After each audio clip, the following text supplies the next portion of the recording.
Morning.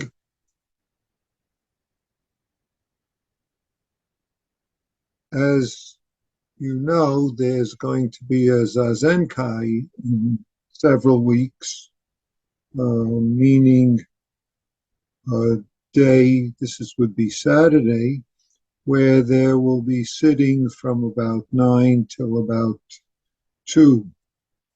Um, and then, of course, we'll have the usual Sunday sitting.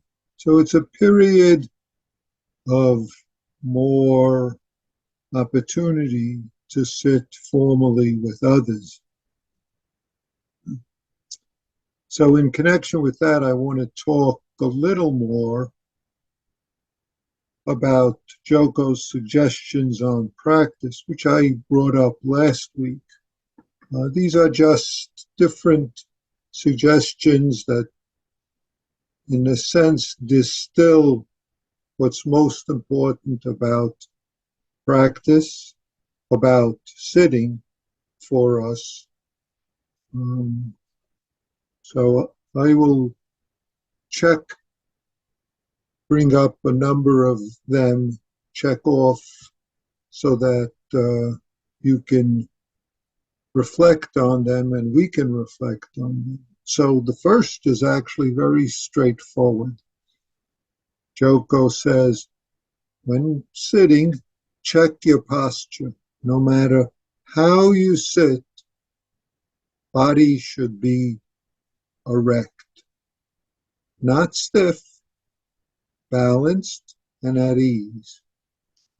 So it doesn't matter if it's cross-legged posture, if sitting in a chair, unless you're physically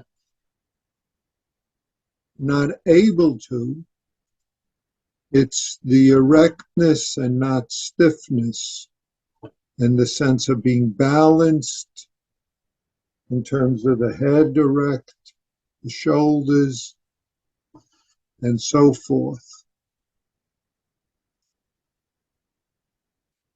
Sitting place, of course, should be neat and pleasant, but she makes the point, sit anywhere. You can sit anywhere, in any position, even lying down, if necessary, if you're ill, if you're exhausted. Some of you might know there was someone at Zen Center of San Diego who used to sit with her legs stretched out and her back up against the wall. Long time sitter. And yet she would come every week to formal Zazen, at least on the weekends, for a period of time. She's no longer alive. She used to sit in Los Angeles with us as well. Her name was Sylvia Hensel. I don't remember her Dharma name. So the erect, if it's possible, if it's necessary, sit with the back against a chair or a wall, but most of us, our body can be erect and balanced especially on your hip bones, balanced in the sense so that you can let go of, so to speak, the body and yet not create extra tension, so that you're at ease in the present moment. Joko goes on to emphasize, she says, sit every day. If you must miss a day, so be it, but try not to miss more than one day a week. Now, of course, we all discover as we're sitting that there are all sorts of reasons. Can't do it, I'm busy, it's, this, that. And she addresses that. She says, if resistance arises, and it is a normal part of practice, be aware that it consists of thinking. Like all thought, it need not dominate you. Just observe it. Feel it bodily. And don't bully yourself about it. Resistance in many forms arises. Thinking in many forms arises. The question is, does it run us, or do we see it for what it is? Can we observe it and experience it in feeling in the bodily being aliveness that we all have?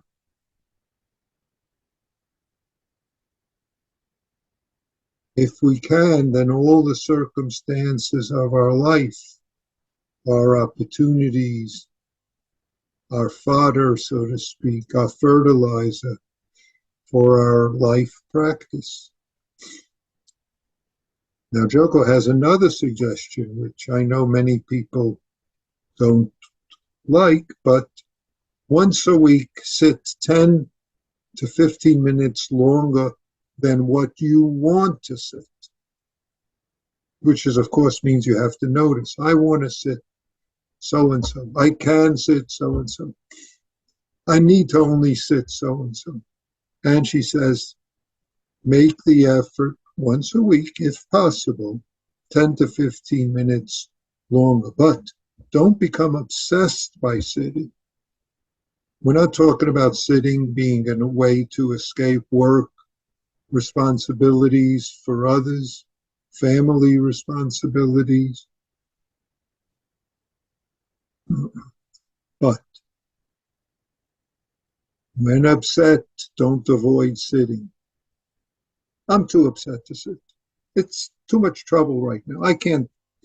She says, hard as it may be, it is crucial to sit when difficulties arise.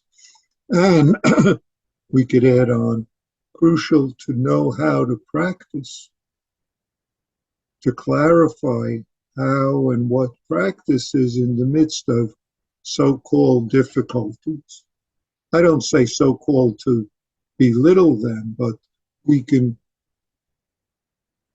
add the idea and the judgment, the difficulties to all sorts of things, whether they're physical, bodily, whether they're having to do with our relationship with others, others' relationship and actions towards us, having to do with things in the world, having to do with, you could fill in.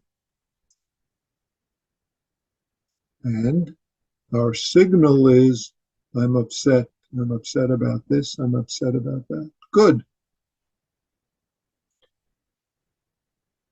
Then we can do the simple thing of what sitting is being awareness, being aware of body, mind, being aware of thoughts in the myriad forms and emotional reactions in myriad forms. Awareness not to fix them, but so that they can be in this container of Zazen, of our life. Okay. That this is, I bring this up because of how valuable and important it is. Remember, our practice is our daily life.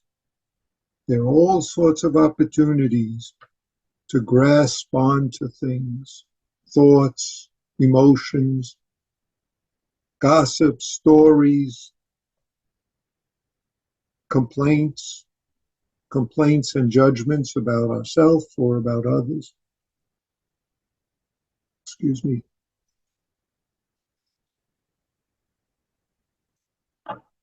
When we notice those are the opportunities of our practice. They're not opportunities to judge ourselves or others, but to notice what we do. Notice if we elevate ourselves or put down others, as you know in turn from the precepts. This is what Joko is encouraging. Practice is not a quick fix, she says. So our practice goes on. Our practice is our life. And there are formal opportunities like the Zazen Kai, which Bushin has spoken of, will talk about, so that there's ways for you to participate in that both in the Zen center and in the Zendo, or in the Zendo that is your home and life. And it's not just formal Zazen that Joko's talking about. See, it's awareness of body mind.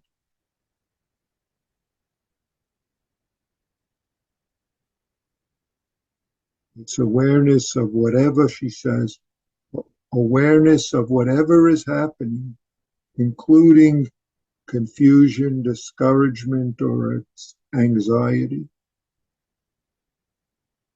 We all have these wonderful supports and reminders, and it's up to us to make good use of them, to make good use of this life opportunity of Zazen, of encountering Zazen, of being able to live and manifest Zazen as this body, mind, universe that we are right now.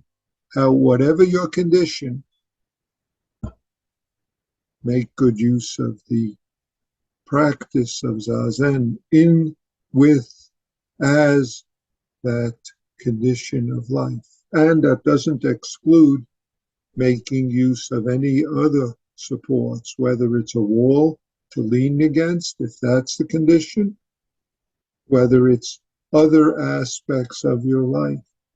But those are all contained in this body-mind zazening that is our practice and is our life, not to get anywhere else.